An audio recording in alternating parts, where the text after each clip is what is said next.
You know, the next few weeks, boy, it's anybody's guess as to how this will all play out. But the good news is the Constitution is really clear on what needs to take place. We have a vote, they recount the vote, they certify the vote, and then the Electoral College kicks into place, and those who are selected make their vote based on their state's ballots. And then we have inauguration time. So I think that is going to flow, whether it's President Trump or Vice President Biden, the process will play out. And I think we as Christians particularly need to support the outcome once it's validated. And I hope that will be the case. And certainly pray. You know what? Salvation is not going to be found in human beings. It's found in Jesus Christ and Him alone.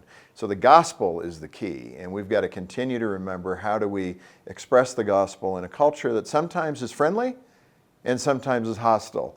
And I think if you were to pray tonight, the Lord's going to give you assurance that He has dealt with both friendly and hostile environments. So I think we've got to press forward and do what we need to do in our communities and in this nation to express the gospel of Jesus Christ.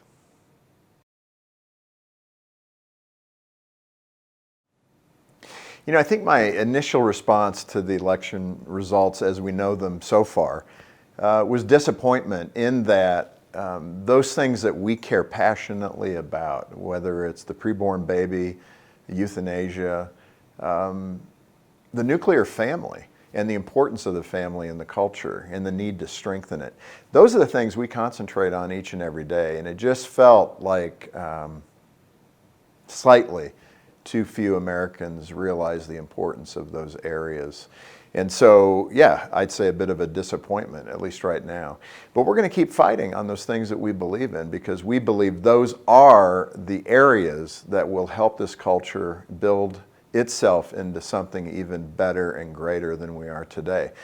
I think it all starts and ends with the family. And for those that want to deconstruct the nuclear family, I think you're going right after the very pillars that make our nation so strong.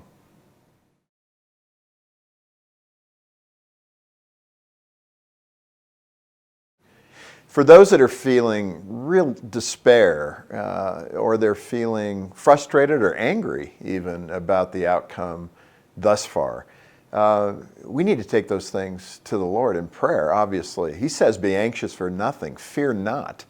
And, you know, I've done a couple of broadcasts with a gentleman, John Burke, on what heaven will be like. And he compiled over 1,000 near-death experiences about what people see in that netherland between here and there. And it's amazing. I want you to know that. This is not the resting place for us. And all the imperfection and all of the things that we see, good and evil, fighting it out in this life, that's all gone in the next life. And I'm looking forward to that. But we have to battle through this. We have to do the things that the Lord has called us to do. And if you see it, I mean, it's the fruit of the Spirit. Love, joy, peace, goodness, kindness, mercy. That's what we need to be about, even in the heat of political battles. So it's a tough battle, but the Lord has equipped us to carry it out. So we need to love our neighbor and still stand firmly on those principles that we believe in. And I think He'll give us the ability, the wisdom, the courage to do it.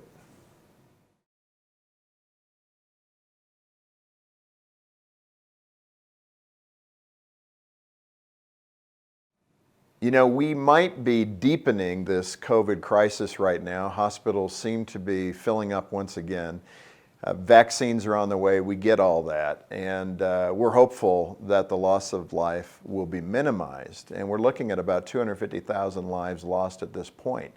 But something that really grieves my heart is the inability of those that are fighting so fervently to defend life in this pandemic seem to look the other way when it comes to abortion.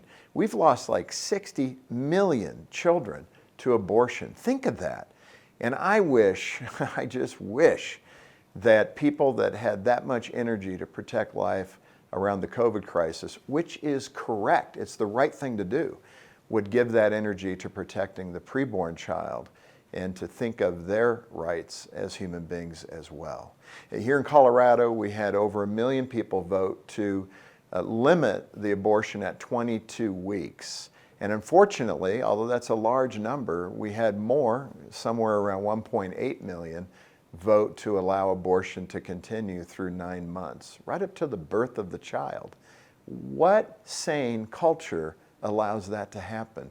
Thankfully, in Louisiana, they saw through to limit abortion, and I hope that holds. We as a nation will be measured by how we treat the least among us. And I, again, would simply hope that people would open their eyes, not just to the lives being lost for COVID, but those lives lost day in and day out to abortion. Let's be pro-life.